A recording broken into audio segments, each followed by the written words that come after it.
पहला प्रश्न। भगवान, मैं निपट अज्ञानी। जब भी आंख बंद की महा अंधकार ही दिखता है। क्या कभी प्रकाश की किरण भी पा सकूंगा? कृपया समझाएं। हसीमत नवलानी। अंधे व्यक्ति को अंधकार भी दिखाई नहीं पड़ता, नहीं दिखाई पड़ सकता है। अंधकार को देखने के लिए भी आंख चाहिए।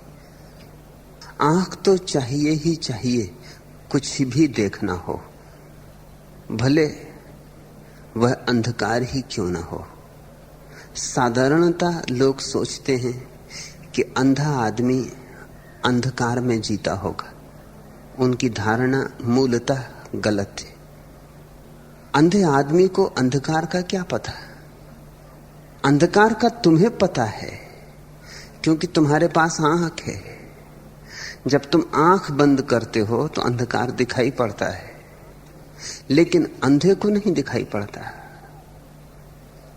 अंधकार दिखाई पड़ता हो तो एक बात सुनिश्चित हो गई कि तुम्हारे पास आंख है, और ये बड़ा सौभाग्य है। अंधेरा दिखाई पड़ रहा है तो प्रकाश भी दिखाई पड़ेगा, क्योंकि प्रकाश अंधकार का ही दूसरा पहलू है। जैसे जीवन मृत्यु का दूसरा पहलू है, ऐसे ही अंधकार और प्रकाश एक ही सिक्के से जुड़े। इस तरफ अंधकार, उस तरफ प्रकाश। प्रकाश और अंधकार में कोई मौलिक भेद नहीं है, भेद है सापेक्ष। कम प्रकाश की अवस्था को हम अंधकार कहते, कम अंधकार की अवस्था को हम प्रकाश कहते। मात्रा का भेद है, गुण का भेद नहीं। इसीलिए तो जिनकी आंखें तेज हैं, जैसे उल्लुओं को रात में भी दिखाई पड़ता है। उल्लू की आंख रात के अंधकार में भी प्रकाश ही पाती, और आंखें कमजोर हों तो दिन की रोशनी में भी रोशनी कहां? तो दिन की रोशनी में भी अंधकार ही है। सबसे पहला तथ्य समझ लेने जैसा है वह यह कि बजाय अंधकार की चिंता लेने के, इस बात का सौभाग्य मानो कि तुम्हारे पास आंख है, कम से कम दिखाई तो पड़ता है। लेकिन मनुष्य की यही बुनियादी भूल है, वह कांटे गिनता है, फूल नहीं। वह सौभाग्य नहीं तौलता, दुर्भाग्यों का अंबार लगाता है। जीवन में इतना परमात्मा ने दिया है, उसकी हम कभी कोई गणना नहीं करते। अभाव हमें घेरे रहता है, हम अभाव को ही देखने के आदी हो गए। नवलानी, पहली तो बुनियादी भूल यह छोड़ो। पहले तो प्रसन्न हो कि मुझे दिखाई पड़ता है, अंधकार ही से, कम से कम मेरे पास आंख है, मैं अंधा नहीं हूं। और जैसे ही ये क्रांति तुम्हारे भीतर घटेगी, अंधकार से नजर आंख पर लौट आएगी, वैसे ही प्रकाश की शुरुआत हो जाती। प्रकाश आरंभ हुआ, सूर्योदय हुआ, जैसे ही तुमने अपनी दृष्टि गलत से सही की तरफ मोड़ी, नकार से विधायक की तरफ आए, वैसे ही सुबह होने लगी। सुबह फिर दूर नहीं है। और ये भी स्मरण रखो कि जब रात्रि का अंधकार बहुत गहन होता है तो सुबह बहुत करीब होती। सुबह होने के पहले अंधेरा बहुत घना हो जाता है। जाने के पहले अंधेरा अपने को इकट्ठा करता है तो घना हो जाता है। विदा होने के पहले अपना साथ सामान बांधता है, बोरिया बिस्तर बांधता है तो घना हो जाता है। तो दूसरी बात तुमसे कहना चाहता हूं, सौभाग्यशाली हो कि घना अंधकार मालूम हो रहा है। घने अंधकार के गर्भ में ही सुबह छिपी, भोर छिपा है। तुम कहते हो मैं निपट अज्ञानी, अच्छा लक्षण। पांडित्य खतरनाक लक्षण है। मैं जानता हूं, ऐसा जानना इस जगत में सबसे बड़ी बाधा है परमात्मा को जानने में। मैं नहीं जानता हूं, ये तो द्वार है। जिसने जाना कि मैं अज्ञानी हूं,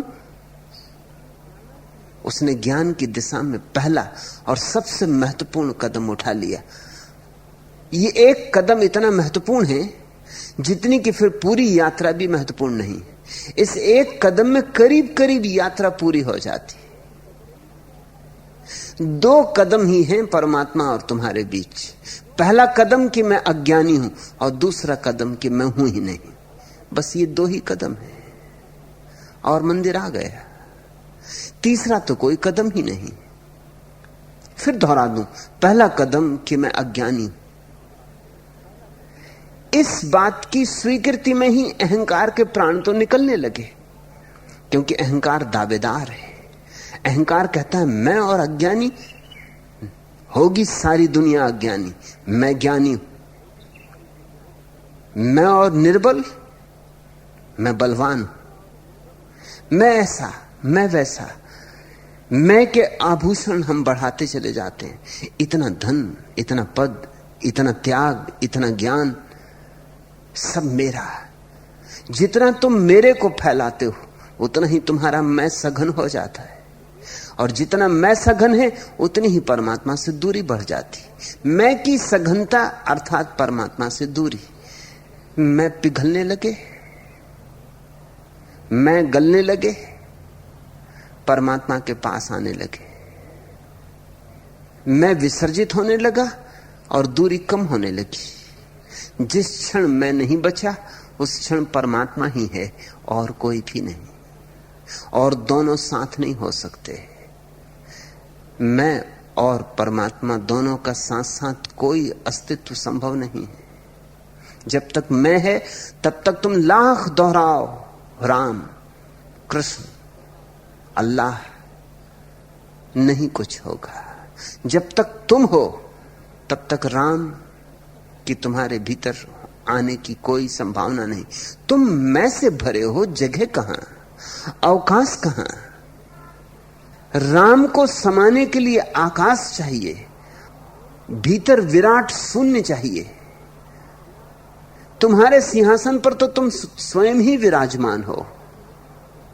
परमात्मा आए भी तो बिठाओगे कहां?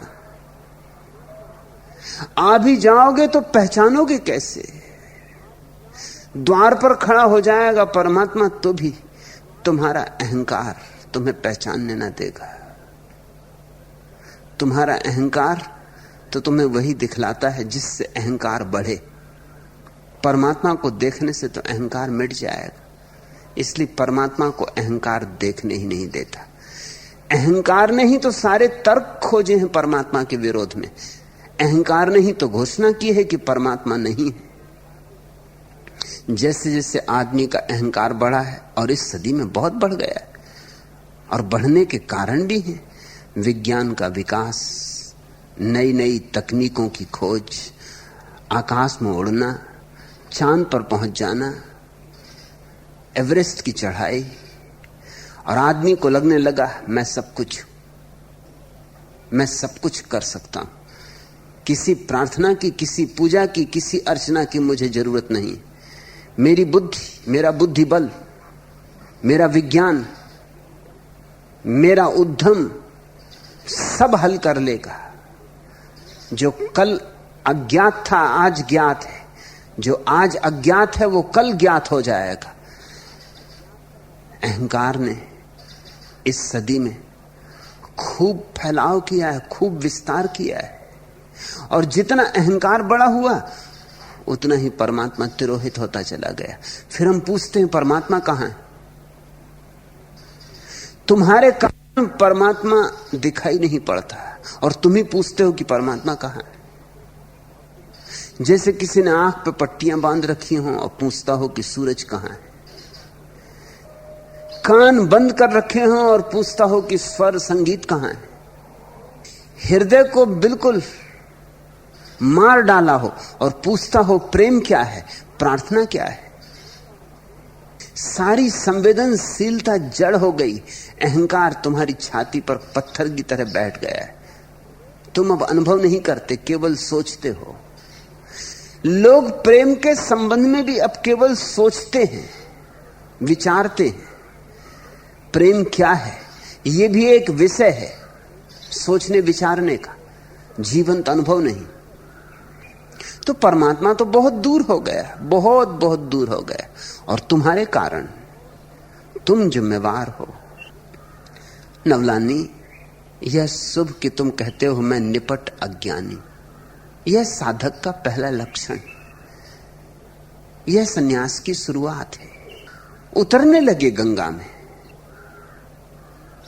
दूसरा कदम है कि मैं नहीं और मैं अज्ञानी हूं, तो दूसरा कदम उठाना आसान हो जाता है। अज्ञानी मिट भी जाए तो क्या खोया। मैं पंडित हूं, ज्ञानी हूं, तो फिर मिटोगे नहीं। कैसे मिटोगे? इतने पांडित्य को कैसे छोड़ दोगे?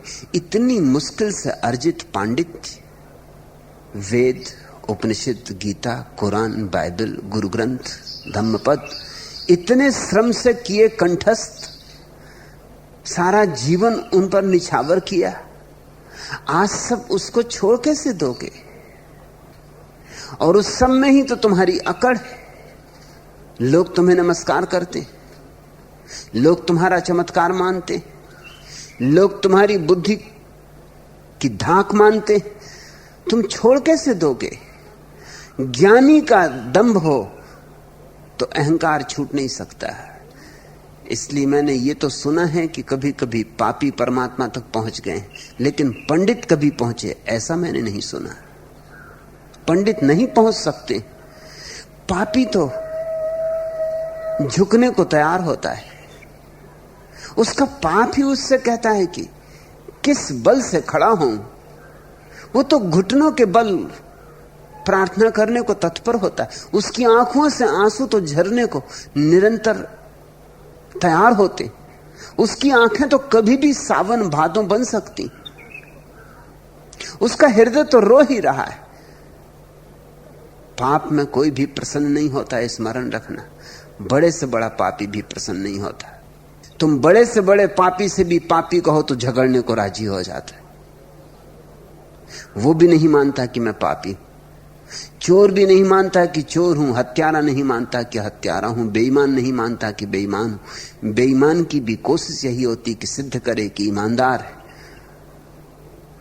झूठे की भी सारी ताकत इसमें लगती है कि मैं सत्य हूं। तुम देखते हो सत्य का आकर्षण, तुम देखते हो ईमान का चुंबकीय प्रभाव, तुम देखते हो पुण्य की गरिमा। पापी भी कम से कम पुण्य को ओढ़ लेता है। अगर हृदय में नहीं है पुण्य तो कम से कम ऊपर से ओढ़ लेता है। मगर इस ऊपर से ओढ़ने में भी वो पुण्य को नमस्कार कर रहा है। वो ये स्वीकार कर रहा है कि दर्द है मेरे भीतर। चाहता तो मैं भी था कि भीतर से भी पुण्य होता, फिर मजा और था। भीतर भी पुण्य, बाहर भी पुण्य। नहीं है भीतर तो कम से कम बाहर तो राम नाम की चदरिया ओढ़ लूं। दूसरों को जब पुण्यात्मा दिखाई पड़ता हूं तो अच्छा लगता है, लेकिन खुद को तो पापी ही दिखाई पड़ते रहोगे। इसलिए भीतर दंश रहेगा, छाती में जैसे कटार चुभी हो, घाव रहेगा, टीस उठती रहेगी। चाहोगे तो तुम भी यही कि भीतर भी पुण्य का यही आनंद हो, यही स्वर्ग हो, यही सुगंध हो। पापी भी चाहता है कि पाप से कैसे छूट जाए, कब छूट जाए, लेकिन ज्ञानी नहीं चाहता कि ज्ञान से छूट जाए। इसलिए मैं कहता हूं कि पापी तो परमात्मा तक पहुंच सकता है, क्योंकि अपने मैं का उसके पास कोई भी बल क्या है, उसके मैं में सामर्थ्य क्या है। उसकी जंजीरें लोहे की हैं, वो तोड़ सकता है। लेकिन पंडित, त्यागी, व्रती, दानी, वो कैसे तोड़ दे अपनी जंजीरों की? उसकी जंजीरें लोहे की नहीं हैं, उसकी जंजीरें सोने की हैं। उसकी जंजीरों में हीरे जवाहरात जड़े। उसकी जंजीरें मोतियों से मढ़ी हैं, उसकी जंजीरें बड़ी बहुमूल्य हैं। उसे जंजीरें जंजीरें नहीं मालूम होती, उसे तो जंजीरें आभूषण मालूम होती। और बड़ी श्रम से उसने उन जंजीरों को कमाया है। तुम उनको जंजीर कहो, उसे कष्ट होता है। किसी त्यागी से कहो कि त्याग जंजीर है, झगड़ने को राजी हो जाएगा। किसी योगी को कहो कि योग जंजीर है, जिंदगी भर तुम्हें क्षमा नहीं करेगा। किसी दानी को कहो कि दान जंजीर है, बदला लेगा, प्रतिशोध लेगा, कहेगा कि तुमने गाली दी मुझे। पंडित नहीं छोड़ पाता, त्यागी नहीं छोड़ पाता अहंकार को। नवलानी, यह बोध कि मैं निपट अज्ञानी बड़ी बात है। शुभ मुहूर्त है ऐसी प्रतीति। इस शुभ घड़ी में चिंता न लो, इससे परेशान न हो जाओ, इससे आनंदित हो। कहते हो मैं निपट अज्ञानी, जब भी आंख बंद की महाअंधकार दिखा। शुरू शुरू में होगा, जैसे दोपहरी में, भरी दोपहरी में धूप से यात्रा करके तुम घर आते हो तो अपने घर में एकदम अंधकार दिखाई पड़ता है। आंखें बाहर की रोशनी से चकाचौंध से भरी हैं। एकदम रोशनी को बाद जब तुम अंधेरे में आओगे या कम रोशनी में आओगे तो कुछ भी दिखाई नहीं पड़ेगा। तुम बैठ जाते हो, सुस्ता लेते हो आधा घड़ी, फिर सब दिखाई पड़ने लगता है। आखिर आंखों को थोड़ा अवसर भी तो देना चाहिए। तुम एकदम आओ, भरी दोपहरी में यात्रा करके घर में प्रवेश करो और अंधकार दिखाई पड़े और तुम समझो कि मारे गए, लगता है मैं अंधा हो गया। इतनी जल्दी निर्णय ना लो। आंख की पुतलियां जब रोशनी में होती हैं तो छोटी हो जाती, क्योंकि उतनी ज्यादा रोशनी भीतर नहीं ले जाई जा सकती। स्वचालित आंखों की पुतली छोटी हो जाती। तुम धूप से आने के बाद आईने में जरा अपनी आंख देखना, तुम्हारी पुतली बहुत छोटी मालूम पड़ेगी। जैसे कैमरे का लेंस, जब तुम चित्र उतारते हो, अगर धूप में उतार रहे हो तो लेंस थोड़ी देर ही खुला रहना चाहिए, फिर जल्दी से बंद हो जाना चाहिए। ज्यादा रोशनी भीतर आ जाएगी, फिल्म खराब हो जाएगी। अगर अंधेरे में उतार रहे हो तो लेंस ज्यादा देर खुला रहना चाहिए, तभी तस्वीर उतर पाएगी।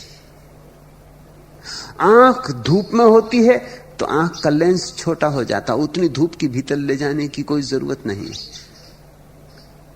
और जब आंख अंधेरे में होती है तो फिर लेंस को बड़ा होना पड़ता, आंख की पुतली बड़ी होती। अब ज्यादा भीतर ले जाए तो ही दिखाई पड़ सकेगा। इसलिए जब तुम धूप से एकदम आते हो कम धूप में, तो आंख को थोड़ा समय देना पड़ता है। धीरे धीरे आंख की पुतली जो धूप की आदी थी, छोटी हो गई थी, फिर फैलती, फिर बड़ी हो जाती, फिर तुम्हें अंधेरे में भी दिखाई पड़ने लगता है। और अब तक आध्यात्मिक आंख का जहां तक संबंध है, तुम कभी भीतर आए नहीं, जन्मों जन्मों से बाहर ही भटकते रहे हो, धूप धाप बाहर की। तो तुम्हारी आंखें बिल्कुल जड़ हो गई। वो भीतर कैसे देखें इसकी कला भूल गई। जैसे एक आदमी धूप में ही रहता हो, वर्षों तक धूप में रहे, फिर एक दिन अंधेरे में लाया जाए तो उसे महा अंधकार दिखाई पड़ेगा। शायद उसे काफी समय लगेगा जब उसकी आंखें पुनः अंधकार में भी देखने में समर्थ हो सके। इसलिए ध्यान की जरूरत है। रोज रोज बैठते रहो, डूबते रहो, अंधकार दिखाई पड़ता है, अंधकार के साक्षी रहो। आंख बंद कर लो और अंधकार को देखो, देखते रहो अंधकार को, कुछ और करना नहीं, सिर्फ देखते रहो। इतना ही स्मरण रखो कि मैं देखने वाला हूं, मैं अंधकार नहीं, मैं अंधकार होता तो अंधकार को कैसे देखता? मैं अंधकार से भिन्न हूं तभी तो देख पा रहा हूं। देखने वाला दृश्य तो नहीं, दृश्य तो दृष्टा से भिन्न है। ये अंधकार चारों तरफ घिरा है, ठीक घिरा रहे, मैं तो अलग हूं, मैं देख रहा हूं। देखते रहो, धीरे धीरे क्रमशः जन्मों जन्मों की पुरानी आदत टूटेगी और तुम्हारी आत्मा की आंखें भीतर देखने में समर्थ हो जाएंगी। जिस दिन समर्थ हो जाएंगी उसी दिन धीरे धीरे रोशनी आनी शुरू हो जाएगी। पहले बोर होगी, सूरज नहीं निकला, रात जा चुकी, दिन भी नहीं आया, लेकिन प्रकाश हो गया। फिर धीरे धीरे सुबह होगी, सूर्योदय होगा, और एक दिन तुम अपने भीतर की अंतरात्मा की दोपहरी जान सकोगे। सूर्य ही सूर्य।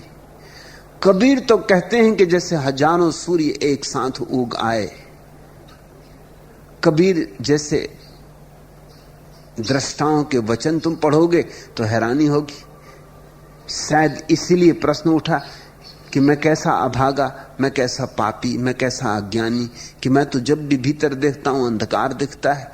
और कबीर कहते हैं हजार हजार सूरज जैसे एक साथ उगाए। कब ये होगा? यहां तो दिया भी नहीं जलता। हजार सूरज की तो बात दूर दूर, एक दिया नहीं जलता, एक सूरज नहीं निकलता। निकलेगा, थोड़ी प्रतीक्षा करनी होगी। प्रतीक्षा प्रार्थना की आधार भूमि है। काहे होत अधीर, पलटू कहते मत अधीर हो जाओ। प्यासों के लिए कुओं की कमी नहीं और कुओं में पानी की, फिर भी न जाने क्यों मनुष्य प्यासा खड़ा है। शायद उसकी डोर छोटी और कठौता बड़ा है। तृषा हो तो ज्ञान के कुएं में श्रद्धा की डोरी से पात्रता के कठौते को बांध उपार्जित कर लो अभिप्रेत। डोरी ओछी न रही तो तृप्ति अवश्य संभावी है। उसे चाहे श्रद्धा कहो चाहे प्रतीक्षा कहो, बात एक ही है। श्रद्धा की भी गुणवत्ता यही है कि वह प्रतीक्षा करने में तुम्हें समर्थ बनाती। जिससे श्रद्धा होती वो प्रतीक्षा कर सकता है, जिससे श्रद्धा नहीं हो सकती उसे लगता है समय व्यर्थ जा रहा है, ये मैं क्या कर रहा हूं।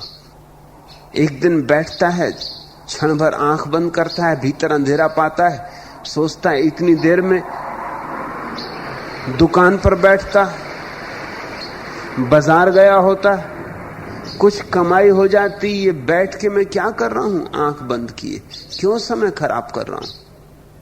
ऐसे कुछ होने वाला नहीं। 2-4 बार बैठ के देखेगा, कहेगा कि ये सब संत और फकीर या तो कुछ और ही तरह के लोग रहे होंगे, हमारे जैसे आदमी नहीं। इसलिए तो हम उनको अवतार कहते हैं। अवतार कहने का मतलब ये कि भैया तुम और ही तरह के हो, तुम्हें हो गया होगा, हमें होने वाला नहीं। हम तो मनुष्य, तुम भगवान के घर से सीधे आ रहे हो, तुम पर भगवान की कृपा है, हम पर नहीं। तुम्हारे भाग्य में ऐसा लिखा है, हमारे भाग्य में ऐसा नहीं।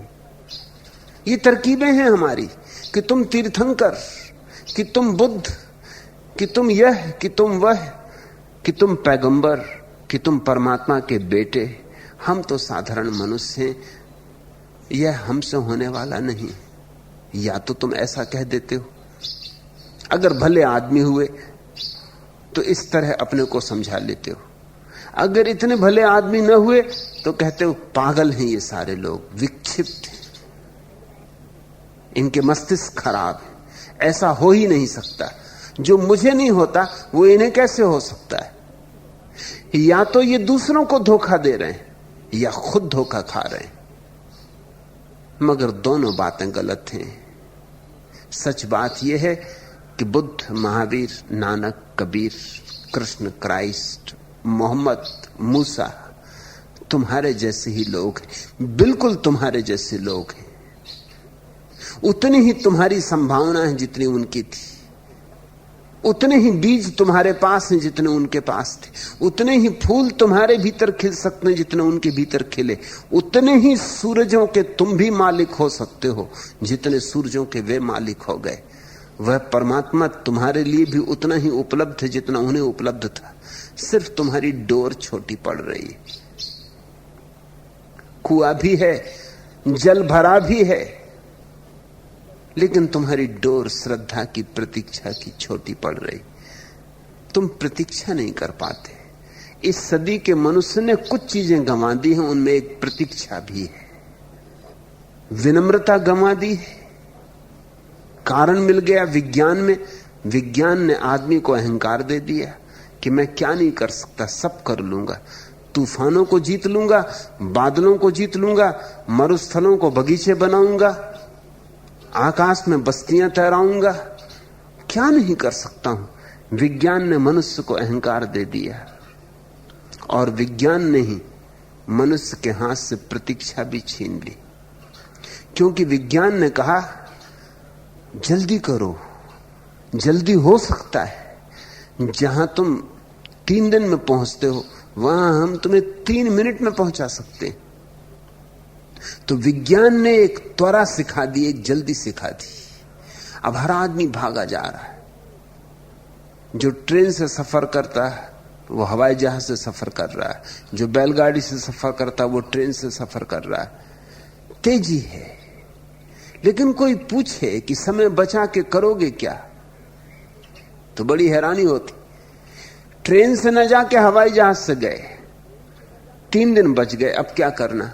अब ताश खेलो, शतरंज बिछाओ, सिनेमा देखो, रेडियो, टेलीविजन, या बैठ के लोगों से बकवास करो। और कोई पूछे कि क्या कर रहे हो, तो तुम कहते हो समय काट रहे। पहले समय बचाते हो, फिर समय काटते हो। खूब बुद्धिमान हो। पुरानी चीनी कथा है, एक बूढ़ा आदमी अपने जवान बेटे के साथ कुएं से पानी खींच रहा है। दोनों बैल की तरह जुते हैं और पानी खींच रहे हैं। शहर से आया हुआ एक आदमी जो कन्फ्यूशियस का शिष्य है, वो इन दोनों को ये भरी दोपहरी में पसीने से लथपथ, और ये बूढ़ा होगा कोई 70 साल से भी ज्यादा उम्र का, और इसका जवान बेटा, और ये दोनों बैलों की तरह जुते। उसने बूढ़े से कहा कि लगता है तुम्हें पता नहीं क्या पानी खींचने के नए आविष्कार हो गए। बूढ़े ने कहा चुप, बिल्कुल चुप, पहले मेरे बेटे को चले जाने दो, अभी घर जाएगा रोटी लेने, फिर तुमसे बात करूंगा। बेटा रोटी लेने गया। वो कन्फ्यूशियस का अनुयायी बोला कि तुमने मुझे चुप क्यों किया? उसने कहा मेरे बेटे के कारण, क्योंकि वो सुन ले तो उसकी जिंदगी नष्ट हो जाए। मुझे पता है कि पानी खींचने के नए यंत्र आविष्कृत हो गए, अब हमें बैलों की तरह जुतने की जरूरत नहीं। तो उस कन्फ्यूशियस के मानने वाले ने कहा कि फिर तुम कैसे पागल हो, फिर क्यों मेहनत कर रहे हो, कितना समय नहीं बच जाएगा? उस बूढ़े ने कहा वो तो मुझे भी मालूम है समय बच जाएगा, लेकिन मैं ये पूछता हूं फिर मैं उस समय का क्या करूंगा? लड़ूंगा, झगड़ूंगा, जुआ खेलूंगा, शराब पीऊंगा, फिर मैं उस समय का क्या करूंगा? पहले तुम इसका उत्तर लाओ कि समय बच जाएगा तो मैं समय का क्या करूंगा। अपने गुरु कन्फ्यूशियस से पूछो कि समय का क्या करूंगा, फिर तुम आना। जब वो व्यक्ति कन्फ्यूशियस के पास पहुंचा तो कन्फ्यूशियस ने कहा तुम्हें उस बूढ़े को परेशान करने की जरूरत नहीं, वह बहुत बुद्धिमान है। उसने ठीक कहा। आदमी समय बचा लेगा तो फिर करेगा क्या? फिर उपद्रव करेगा। इसलिए तुम्हें गरीब आदमी भला मालूम होता है, क्योंकि उसके पास समय नहीं है उपद्रव करने को। गरीब आदमी में और कुछ खूबी नहीं है। गरीबी में जो अध्यात्म मालूम होता है वो गरीबी में नहीं। उसका असली कारण केवल इतना, उसके पास उपद्रव का समय नहीं। रोटी रोजी कमाए कि लड़े झगड़े, बच्चे पाले कि जुआ खेले, किसी तरह छप्पर बचाए, कपड़े लाए कि शराब पिए। समय उसके पास है नहीं। उसके पास सपने तक देखने का समय नहीं। रात जब सोता है तो घोड़े बेच के सोता है। अमीर जब रात सोता तो सो भी नहीं सकता। उसके पास इतना समय कि वो दिन भर भी आराम करता रहा, अब रात नींद कैसे आए। विज्ञान ने अहंकार दे दिया। ज्ञान सदा अहंकार देता है, और ज्ञान ने सुविधाएं दे दी कि काम जल्दी से हो सकते हैं। मैं विज्ञान का विरोधी नहीं हूं, ख्याल रखना, और न मैं ही इस बात का विरोधी हूं कि मशीनें समाप्त कर दी जाएं। लेकिन अगर मनुष्य में समझ हो, अगर मैं उस बूढ़े आदमी से मिला होता तो उससे कहता कि जब समय बचे तो ध्यान करना। कोई शतरंज खेलने की मजबूरी थोड़ी, कोई जुआ खेलने के लिए जबरदस्ती थोड़ी। समय बचे तो ध्यान करना, समय बचे तो प्रार्थना में डूबना, समय बचे तो नाचना परमात्मा की कृतज्ञता और धन्यवाद में। लेकिन कन्फ्यूशियस की दृष्टि में परमात्मा और प्रार्थना का कोई स्थान नहीं था, इसलिए कन्फ्यूशियस उस बूढ़े की बात का जवाब नहीं दे सका। मैं गरीबी के पक्ष में नहीं हूं, क्योंकि गरीबी के कारण जो आदमी में सरलता दिखाई पड़ती वो थोथी। मैं तो अमीरी का पक्ष पाती हूं। मैं चाहता हूं अमीर हो जाओ जितने हो सकते हो, लेकिन अमीर होने से कोई मतलब ये नहीं कि तुम्हें शराब ही पीनी पड़ेगी। अरे और भी शराबें हैं, परमात्मा की शराब है। समय होगा तो उसे पीना। समय तो होना चाहिए, लेकिन ठीक दिशा में नियोजित करने के लिए अगर समझ हो तो कोई हर्जा नहीं। विज्ञान ने अहंकार दे दिया और विज्ञान ने तुमसे प्रतीक्षा छीन ली। तुम धैर्य रखना ही भूल गए। तुम्हें स्मरण ही नहीं रहा कि धैर्य का भी एक आनंद है, कि बैठे चुपचाप समय को गुजर जाने देने का भी एक मजा है। नवलानी, आंख बंद करो, जितना समय मिले। अंधकार दिखाई पड़े, अंधकार सही देखो। अंधकार भी परमात्मा का है, वह भी परमात्मा का एक रूप है। उसकी पीठ सही, मगर परमात्मा की पीठ भी आखिर है तो परमात्मा की पीठ। चलो पीठ की तरफ से ही नमस्कार करो, चलो पीठ की तरफ से ही बात कर लो, उसे सुनाई पड़ जाएगा। और इसलिए तो हमने उसके 3 मुंह बनाए कि तुम कहीं से भी बोलो उसे सुनाई पड़ जाए। तुम पीठ की तरफ से भी बोलो तो वो सामने। 3 मुंह विचारणी, क्योंकि विज्ञान कहता अस्तित्व जो है वो 3 आयामी है, 3 डायमेंशनल है।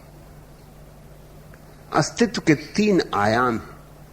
इसलिए बात बड़ी कीमती है कि परमात्मा के 3 मुख, एक एक आयाम में एक एक मुख। तुम किसी भी आयाम से पुकारो, उस तक बात पहुंच जाएगी। अंधेरे को उसकी पीठ समझो, मगर उसकी ही पीठ है, छुरा मत भोंक देना। पूजा के फूल चढ़ाओ, पीठ की तरफ से भी चढ़ाए गए पूजा के फूल पहुंच जाएंगे, तुम घबराओ मत। और अंधेरा है तो अंधेरे को देखते चलो, देखते चलो, देखते देखते ही अंधेरा रोशनी बन जाएगा। देखते देखते ही तुम्हारी आंख की ऐसी क्षमता, ऐसी प्रखरता हो जाएगी, ऐसी तीव्रता हो जाएगी, तुम्हारी आंख ऐसी रोशन हो जाएगी कि अंधेरे को भी रोशनी दे देगी। और कुछ तो दिखाई पड़ रहा है, इसलिए खुश हो, नाचो। मैं गाऊं तेरे गीत मीत रंग रसिया, उसके गीत गाओ। अंधेरे को भी उसके गीतों से भर दो और काश तुम अंधेरे को भी उसके गीतों से भर दो तो दिए जलने लगेंगे, घी के दिए। मैं गाऊं तेरे गीत मीत रंग रसिया, छेड़ूं सडज स्नेह का साजन, ऋषभ बने मेरा प्रिय भाजन, बस स्वर ही हूं आधार मीत मन बसिया। मैं गाऊं तेरे गीत मीत रंग रसिया, केस राशि गांधार सुसज्जित, मध्यम कर मध्यस्थ मिलनहित, उड़ आऊं तेरे द्वार मीत मन बसिया। मैं गाऊं तेरे गीत मीत रंग रसिया, पंचम पिक कुजन है मेरा, दैवत धवल हास है तेरा, सब सपने हो साकार मीत मन बसिया। मैं गाऊं तेरे गीत मीत रंग रसिया, छेड़ूं निषाद हरलूं विषाद, कर संगम सरगम का निनाद, हे स्वर का यह संसार मीत मन बसिया। मैं गाऊं तेरे गीत मीत रंग रसिया, मन मृदंग की धिनगिन तिनगिन, चौताले की किट तक गदगिन, मैं दिन गिन गिन गई हार मीत मन बसिया। मैं गाऊं तेरे गीत मीत रंग रसिया, नादिर नादिर तोम दिर दिर दिर, मन वीणा को आंदोलित कर, मैं छेड़ूं तन के तार मीत मन बसिया। मैं गाऊं तेरे गीत मीत रंग रसिया, ताथेई ताथेई तत तत थेई थेई, नूपर बांध नचुनित नई नई, अब लोक लाज दी डार मीत मन बसिया। मैं गाऊं तेरे गीत मीत रंग रसिया। नाचो गाओ, अंधेरे में ही सही, महा अंधकार में ही सही, और तुम्हारे गीत दिए बन जाएंगे और तुम्हारे नृत्य रोशनी को निकट लाने लगेंगे। धैर्य रखो और धन्यवाद दो। धन्यवाद देने को ही मैं नाचना कह रहा हूं, और कैसे धन्यवाद दोगे? कोई शिष्टाचार थोड़ी कि शुक्रिया, थैंक यू, धन्यवाद कहने से नहीं होगा। नादिर नादिर तोम दिर दिर दिर, मन वीणा को आंदोलित कर, मैं छेड़ूं तन के तार मीत मन बसिया। मैं गाऊं तेरे गीत मीत रंग रसिया, ताथे ताथे तत तत थे थे, नुपर बांध नचू नित नई नई, अब लोक लाजदी डार मीत मन बसिया। मैं गाऊं तेरे गीत मीत रंग रसिया। गाओ, नाचो, गुनगुनाओ। आज अंधेरा है, कल यही अंधेरा रोशनी बनेगा।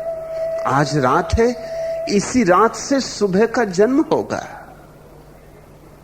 बस एक बात महत्वपूर्ण है कि तुम्हें कुछ दिखाई पड़ रहा है, तुम दृष्टा हो, और दृष्टा जो है उसे क्या कमी, उसे मालिक मिल ही गया। हालांकि पहचान नहीं हुई है अभी कि यही मालिक रहा, लेकिन मालिक का मिलना शुरू हो गया है। और धैर्य रखना, श्रद्धा की डोर लंबाए चलना। आज ना हो तो घबरा मत जाना, कल ना हो तो घबरा मत जाना, जन्मों जन्मों में भी हो तो समझना कि जल्दी हुआ। ऐसे जन्म जन्म लगते नहीं, हो तो अभी सकता है। तुम्हारा जितना गहन धैर्य होगा उतने जल्दी हो जाता है। उस महागणित का तीसरा नियम, मैंने 2 नियम तुमसे कहे, उस महागणित का तीसरा नियम कि जो जल्दी करेगा उसे देर हो जाती, और जो अनंत धैर्य रखता है, अनंत प्रतीक्षा करता है, उसे बड़े जल्दी मिल जाता है। उसके भी बड़े अनूठे रंग, अनूठे ढंग, अनूठी अदाएं। जो कहता है अनंत काल में भी मिलोगे तो मैं प्रतीक्षा के लिए बैठा रहूंगा, तुम्हें जल्दी करने की कोई जरूरत नहीं, मैं बैठा हूं, बैठा हूं, बैठा ही रहूंगा। तुम जब आओ आना। मैं झुका हूं, तुम मुझे झुका ही पाओगे। तुम अनंत काल में आना, मैंने जो दिया तुम्हारे लिए जलाया है वो तुम्हारे लिए जलता ही रहेगा। तुम आओ या ना आओ, मेरा द्वार खुला है, खुला ही रहेगा। जो ऐसा कहने को राजी है, ऐसा जीने को राजी, उसे इसी क्षण अभी यहीं क्रांति घट सकती है।